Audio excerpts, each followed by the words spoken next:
주님의 은총과 평강이 여러분 모두 함께 하시길 빕니다. 제 목소리가 조금 답답하게 들리실 텐데 용서해 주시길 바랍니다. 좀 무리한 일정을 지내면서 목이 좀 상했는데 알아들으실 수 있나요? 네, 고맙습니다.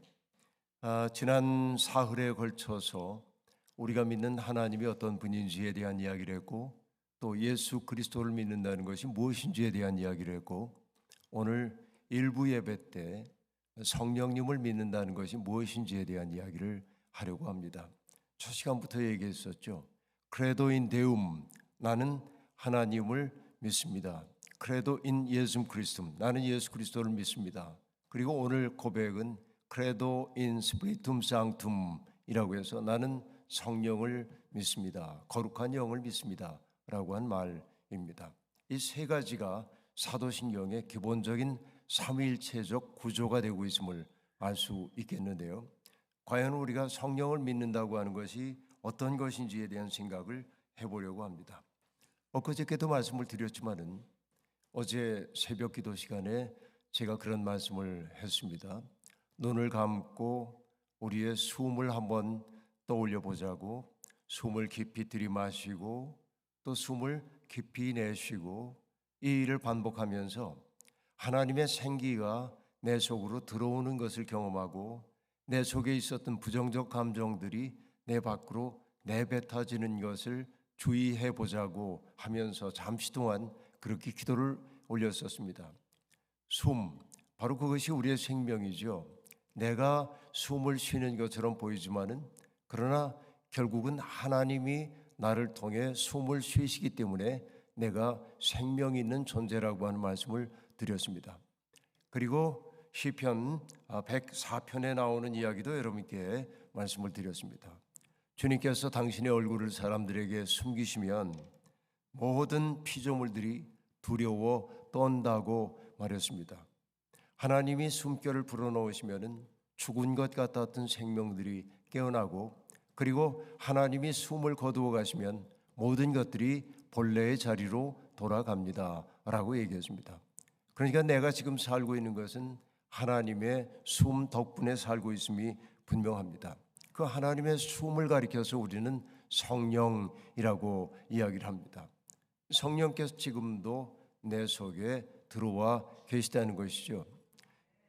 여러분, 성경도 그렇지만은 찬송가를 보면은 우리가 찬송가에서 성령을 노래하는 다양한 노래들이 있는데, 오늘도 목사님이 선택하셔서 불렀던 아름다운 찬양이 있습니다. 빈들의 마른 풀같이 시들은 나의 영혼. 때때로 살다 보면 내 영혼이 바짝 말라버린 그 초목들처럼 생기가 하나도 없는 것처럼 느낄 때도 있는데, 그래서 살아갈 용기도 잃어버리고 살아갈 맛도 잃어버릴 때가 있는데, 그러나 어느 순간 내가 다시금 살아야겠다는 생각이 들도록 만드는 것은 주님이 당신의 영을 우리 속에 심어주셨기 때문임이 분명합니다. 내가 생기 있는 사람이 되어 산다고 하는 것은 성령께서 우리를 사로잡고 있기 때문임이 분명합니다. 빈들의 마른 풀같이 시들은 나의 영혼, 주님의 약속한 성령 간절히 기다리네. 가물어 메마른 땅에 단비를 내리시듯 성령의 단비를 부어 새 생명 주옵소서.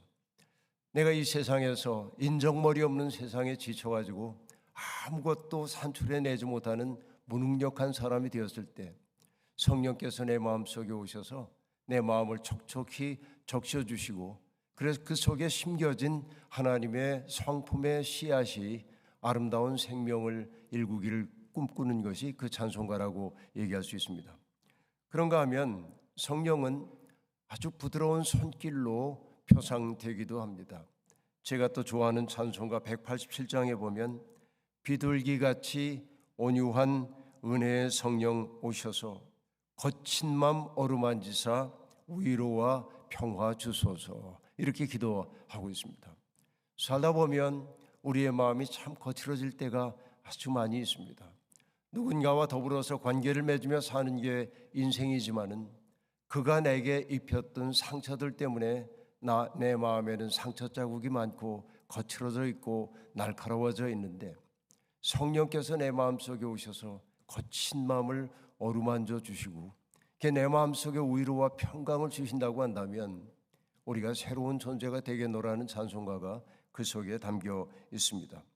그런가 하면 190장은 성령이여 강림하사 나를 감화하시고 애통하며 회개한 마음 충만케 하소서라고 말합니다.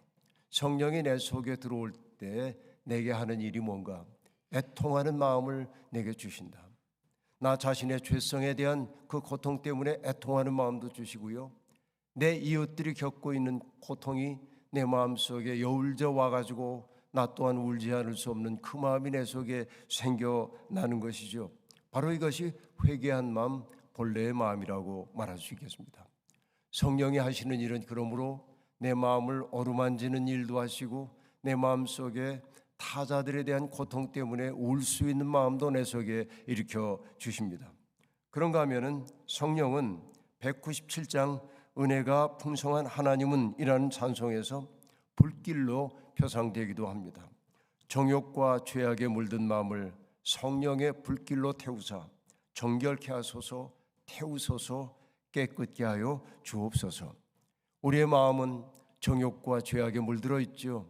그래서 하나님이 원치 않는 이 일을 행하며 사는 게 우리의 삶인데 성령이 내 속에 들어오셔서 내 속에 있는 그런 더러운 것들을 깨끗하게 태워주신다고 한다면 나는 깨끗한 존재, 정결한 존재가 될 거라고 말합니다. 바로 우리가 성령 받아야 하는 까닭이 이 찬송들에 반영되어 있다고 말할 수 있겠습니다. 그러나 성령이 하시는 일 가운데 가장 위대한 일이 있다고 한다면 그것은 무엇일까요? 넘어진 사람들을 일으켜 세우는 데 있다고 저는 늘 생각을 해봅니다. 여러분, 시몬 베드로를 생각해 보십시오. 예수님을 따라 나선 지 3년 동안 수없이 많은 기적을 경험하고 예수님과 더불어서 하나님 나라가 확장되는 것을 그는 경험을 했습니다. 그리고 정말 예수님과 더불어 새로운 세계가 열릴 거라는 꿈을 꾸게 되었습니다. 그러나 주님은 뜻밖에도 뭐라고 말씀하십니까? 인자가 예루살렘에 올라가면은 대제사장과 서기관들에게 죽임을 당할 거라고 얘기합니다.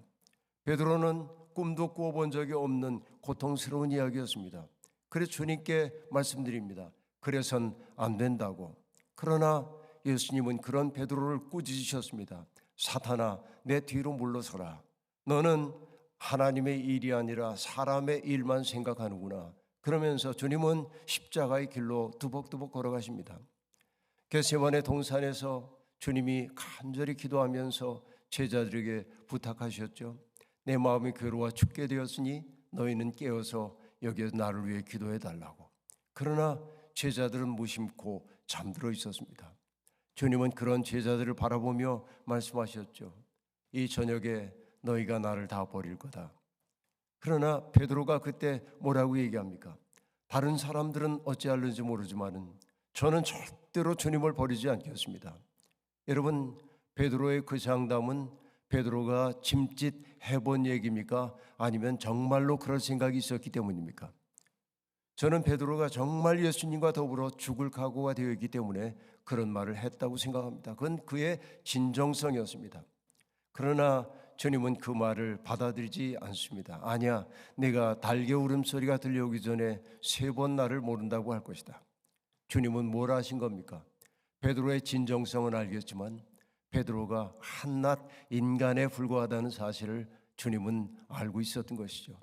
갑작스러운 공포가 내게 찾아왔을 때 그 공포가 그를 어떻게 되돌려 놓을는지를 아셨기 때문입니다. 그리고 주님이 베드로에게 말씀하신 적도 있죠.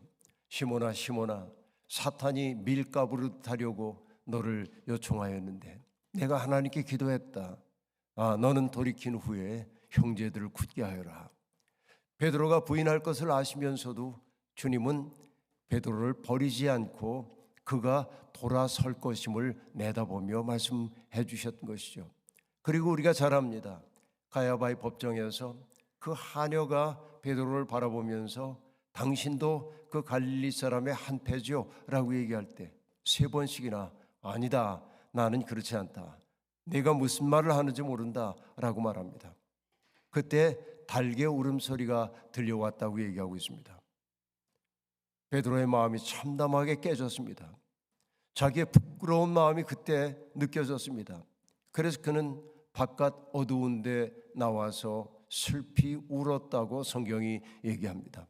그런데 이 사건이 참 중요합니다. 슬피 울었다라고 하는 그 사건 말입니다. 하나님의 말씀이 유입되는 통로는 뭐냐면 깨어진 마음을 통하여 하나님의 뜻이 들어가는 거예요. 내가 뭔가를 할 수 있는 것처럼 생각될 때 하나님의 말씀이 내 속에 들어오는 게 아니고, 내가 할 수 있다고 생각했지만 내가 어쩔 수 없는 인간이라는 사실을 자각하고 참담한 마음이 내 속에 들었을 때, broken heart, 깨어진 마음, 그 속에 하나님의 은혜가 들어오는 거예요. 시편 51편도 그래서 주님이 우리에게 바라시는 제사는 뭐라고 얘기합니까? 상한 심령의 제사다 하고 말합니다. 내가 할 수 없어요, 하나님. 내 능력으로 당신의 뜻 따라 살 수가 없어요 라는 고백이죠. 깨어진 마음 속에 하나님의 마음이 들어오는 법입니다. 그리고 그렇게 깨어진 그 마음을 주님은 책망하지 않으셨습니다. 디베랴 바닷가에서 부활하신 주님이 제자들에게 찾아오셔서 제자들에게 물고기를 좀 잡았냐고 물으시면서 아무것도 잡지 못했다고 하자 배의 깊은 곳 오른쪽에 그물을 던져보라고 얘기하고 많은 물고기를 잡아 올리자 비로소 자신들에게 말을 건넨 분이 주님이심을 알아차리죠. 베드로가 해변가로 올라왔을 때 주님이 하신 말씀은 뭡니까? 못난 놈, 네가 그렇게 나를 배신할지 정말 몰랐다. 그러지 않으시지요? 주님이 뭐라고 말씀하십니까? 와서 조반을 먹어라 라고 얘기합니다. 여러분, 저는 이게 성경에서 가장 감동적인 대목 가운데 하나입니다.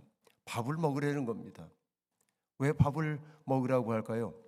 여러분, 우리가 한 집에 살고 있는 사람들, 핏줄을 아는 사람들을 가리켜 하는 말이 가족, 그렇게 얘기합니다. 집가자를 쓰고 무리족자를 쓰죠. 가족이라고 얘기합니다. 가족은 친족들입니다. 옛말로 얘기하자면 가족이란 누구냐면 제사 공동체입니다. 공동의 조상을 가지고 있는 사람들을 일러 가족이라고 말합니다. 그런데 가족을 뜻하는 다른 말이 하나 있죠. 그 말은 뭐예요? 식구라고 한 말입니다. 한솥밥을 먹는 사람들이 식구죠. 저도 어린 시절 시골에서 살아봤습니다마는 우리 집의 식구는 누구냐면 우리 집 가족들도 있지만은 가끔 우리 집에 와서 농사일을 거두어 주던 머슴처럼 일하기도 했던 그분도 식구이고, 그리고 우리 집에서 기르는 가축들도 식구입니다. 왜냐하면 가마솥밥 거기 다 퍼내고 난 다음에 구정물 같은 거 다 찌꺼기를 갖다가 돼지에게 먹이기도 하고 그러잖아요. 한솥밥을 나누어 먹습니다. 식구라고 한 말 속에 담겨있는 깊은 정서적 울림이 있는 것은 그 때문입니다. 밥을 함께 먹는 거예요. 근데 예수님이 디베랴 바닷가에서 베드로를 보고 와서 조반을 먹어라라고 하는 것이 감동적인 까닭은 무엇입니까? 너는 나를 부인했지만은 나는 너를 내 식구가 아니라고 생각한 적이 한 번도 없다. 너는 나를 버렸는지 모르지만은 나는 너를 한 번도 버린 적이 없다. 무조건적인 용납과 받아들임인 것이죠. 그때 베드로는 변화되었습니다. 새 사람이 되었습니다. 부서져 깨어진 마음속에 주님의 마음이 들어갔기 때문에 그렇습니다. 특별히 오순절 성령 강림의 사건을 경험하고 난 다음에 베드로는 단단히 선 사람이 되었습니다. 성령이 하는 일은 뭐냐? 넘어진 사람을 일어선 사람이 되게 하는 게 성령이 하시는 일이다 하는 얘기입니다. 정말 자기 속에 머물러서 넘어질 수밖에 없었던 사람을 일으켜 세웁니다. 그래서 여러분, 베드로는 더 이상 죽음의 공포에 시달리지 않은 사람이 되었습니다. 골방문을 열고 나가서 세상 사람들 앞에 뭐라고 외치기 시작했습니까? 너희들이 싫어서 죽였던 예수 그리스도를 하나님께서 다시 일으켜 세우셨다. 바로 그 이름이 아니고는 구원 얻을 수 있는 이름이 천하에 하나도 없다. 예수의 이름을 복권시키는 일을 하기 시작했습니다. 성전 아름다운 문 앞에 앉아 있었던 안진뱅이 거린을 바라보면서 베드로와 요한이 뭐라고 얘기합니까? 금과 은은 내게 없지만은 내게 있는 것으로 그대에게 줍니다. 곧 나사렛 예수의 이름으로 일어나 걸으십시오 라고 말합니다. 나사렛 예수라고 하는 이름이 그의 속에 들어왔습니다. 베드로는 더 이상 물러서지 않는 단단한 기둥이 영혼 속에 들어선 사람이 되었다 하는 말씀입니다. 예수의 이름을 자꾸만 얘기하자 사내들인 공의회 회원들이 유대교의 최고 지도자들이 사도들을 체포해가지고서는 아주 엄중한 신문을 벌였습니다. 그리고 뭐라고 얘기하냐면은 다시는 그 이름으로 말하지 말라고 얘기합니다. 그때 여러분 베드로가 뭐라고 대답했습니까? 예, 그렇게 하겠습니다. 그러지 않잖아요. 당신들의 말을 듣는 것이 옳은지 하나님의 말씀을 듣는 것이 옳은지 판단하여 보십시오. 우리는 보고 들은 것을 말하지 않을 수 없습니다. 이렇게 말합니다. 그렇죠? 못 말리는 당당함이 그들에게 생겨납니다. 이게 바로 뭐냐? 성령의 충만함입니다. 그리고 여러분 나중에 사도들이 기적을 많이 행하자 또 한번 공회에 끌려가죠. 그리고 그곳에서 또 매를 맞고 풀려납니다. 그때 여러분 사도들이 뭐라고 얘기합니까? 예수님을 믿어가지고 내가 복받을 줄 알았는데 이런 고통을 당하니 하나님 너무하십니다. 그러지 않죠. 사도행전 5장에 보면 뭐라고 얘기합니까? 그 이름을 위하여 능욕받기에 합당한 자로 여기심을 기뻐하였다. 그렇게 말합니다. 이게 못 말리는 사랑 아닙니까? 이 세상에 어떤 폭력으로도 무너뜨릴 수 없는 내면의 단단함을 가진 사람이 되었다. 성령이 하시는 일은 뭐냐? 넘어진 사람을 일어선 사람이 되게 하신단 말이죠. 여러분도 그렇게 일으켜 세워지기를 원합니다. 때때로 우리가 넘어져 있습니다. 그러나 성령이 내 속에 들어오면 우리는 일어선 사람이 될 수 있는 것입니다. 마치 에스겔이 보았던 해골의 골짜기에 하나님의 바람이 불어왔을 때 해골이 하늘 군대로 일어선 것과 같은 것입니다. 그리고 여러분 성령이 내 속에 들어올 때 내 마음속에 일어나는 변화의 사건이 뭔지 아십니까? 부활하신 주님이 제자들이 있는 골방 속으로 슬그머니 들어오십니다. 그리고 너희에게 평화가 있기를 인사를 하신 다음에 요한복음에 뭐라고 얘기하냐면 당신의 숨을 제자들에게 내쉬면서 말씀하십니다. 성령을 받아라. 그리고 하신 말씀이 무엇이죠? 너희들이 세상에 나가서 용서를 전하라고 얘기합니다. 성령의 사람은 어떤 사람이냐? 무정한 이 세상에서 끝없이 용서하고 화해하도록 하는 사람이 바로 성령 충만한 사람임이 분명합니다. 여러분 그런 의미에서 성령 충만한 존재가 되기를 소망합니다. 성령이 하시는 또 다른 일이 무엇인지 아십니까? 성령은 서로 만날 수 없었던 사람들을 만나게 만드는 존재입니다. 성령은 연결을 만들어낸다라고 얘기할 수 있겠습니다. 여러분 에베소서 4장 16절이 얘기하죠. 온 몸은 머리이신 그리스도께 속해 있으며 몸에 갖추어져 있는 각 마디를 통하여 연결되고 결합됩니다. 각 지체가 그 맡은 분량대로 활동함을 따라 몸이 자라나며 사랑 안에서 몸이 건설됩니다. 여러분 뉴게이트 글로벌 감리교회에 속해 있는 모든 지체들은 저마다의 슬픔을 안고 살고 있고 저마다의 소망을 품고 살고 있고 어떤 이들은 친밀하고 어떤 이들은 소원하게 지내는지 모르지만은 이 교회가 성령에 충만해질 때 여러분은 서로 연결되기 시작합니다. 내 곁에 있는 사람이 얼마나 소중한 사람인지를 알기 시작합니다. 바울 사도가 교회를 가리킬 때 얘기했던 것처럼 몸에 있는 지체 가운데 가장 연약한 지체가 가장 소중함을 알아차리기 시작하는 겁니다. 바로 이게 성령 안에 있는 공동체라고 이야기할 수 있겠습니다. 그렇습니다. 여러분 이렇게 성령의 다양한 역사를 말씀드렸는데 오늘 읽었던 사도행전의 본문 말씀은 무엇입니까? 주님 나라가 회복하실 때가 이때입니까? 라고 묻자 주님은 말씀하십니다. 그 때와 시간에 대해서는 하나님께 온전히 맡기는 게 옳다라고 얘기합니다. 그리고 뭐라고 말씀하십니까? 오직 성령이 너희에게 임하시면 너희가 권능을 받고 예루살렘과 온 유대와 사마리아와 땅끝까지 이르러 복음의 증인이 되리라 하셨습니다. 이게 중요합니다. 그런데 여러분, 여기에서 땅끝이라고 한 말이 참 중요합니다. 성령을 받으면 땅끝까지 이르게 될 것이라고 얘기합니다. 여러분의 땅끝은 어디입니까? 이 미국 땅에서 가장 먼 아프리카 대륙 어디가 우리의 땅끝일까요? 그것도 땅끝일 수 있습니다. 그러나 우리의 땅끝은 멀리에 있지 않습니다. 벼랑 끝에 선 듯 삶이 위태로운 사람들은 모두가 다 땅끝에 서 있는 사람 아니고 누구이겠습니까? 오늘 내 주변에서 스스로 살아갈 용기를 잃고 있는 사람들이 있다고 한다면, 누군가의 도움 없이는 조금도 앞으로 나아갈 수 없는 사람이 있다고 한다면, 외로움 속에 있어가지고서는 정말 이 심연이 잡아당기는 것 같은 어지러움을 느끼는 사람들이 있는 거기가 땅끝이 아니고 무엇이겠습니까? 우리도 살아가면서 땅끝에 섰던 경험들이 있으시지요. 우리는 모두 땅끝에 경험들이 있습니다. 성령이 하시는 일은 무엇입니까?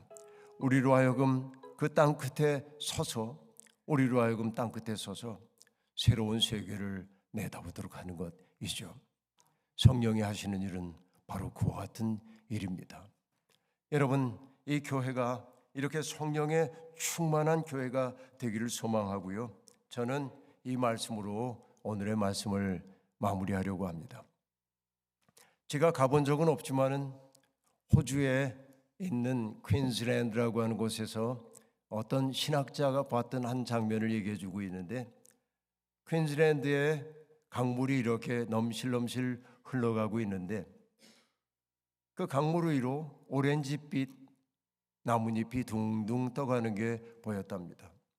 저 오렌지빛 나뭇잎이 뭘까 하고 생각을 해보니까 거기에 여러분 맹그로브라고 하는 나무가 바닷물과 민물 사이에 거기에 이제 맹그로브 나무 숲이 쭉 전개되어 있는데, 여러분 그 맹그로브 나뭇잎이 떨어져 가지고 오렌지빛 잎이 되어 흘러가고 있더라는 겁니다. 그런데 흥미로운 사실은 뭐냐면, 모든 식물 우리가 경험하는 바입니다마는 식물들도 우리가 알다시피 염분이 식물 속에 들어가면 나무는 죽도록 되어 있죠. 맹그로브 나무는 어떻게 그 짠물 속에 뿌리를 박고 살 수 있을까요? 맹그로브 나무는 두 가지의 생존 전략을 가지고 있다고 합니다.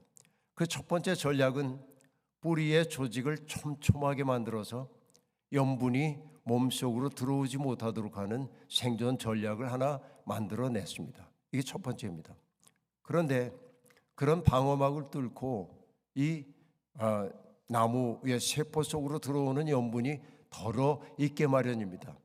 그때 맹그로브 나무는 두 번째 전략을 만들어냈습니다. 그 전략이 뭐냐? 그 염분이 이 나무 골고루 퍼져가지 못하도록 그 염분을 특정한 잎으로 보냈던 것이죠. 그 염분을 듬뿍 머금은 나뭇잎이 오렌지빛으로 변하고 그 오렌지빛 나무가 잎사귀가 떨어져서 강물 위를 떠갔던 것입니다. 그 신학자는 그래서 맹그로브의 그 오렌지빛 나뭇잎을 뭐라고 썼냐면 sacrificial leaves라고 썼어요. 희생엽, 자기를 희생함으로 나무를 살리는 거. 저는 이 얘기를 읽으면서 깊은 감동을 느꼈습니다. 한 교회를 가장 아름답게 만드는 사람들이 누구냐?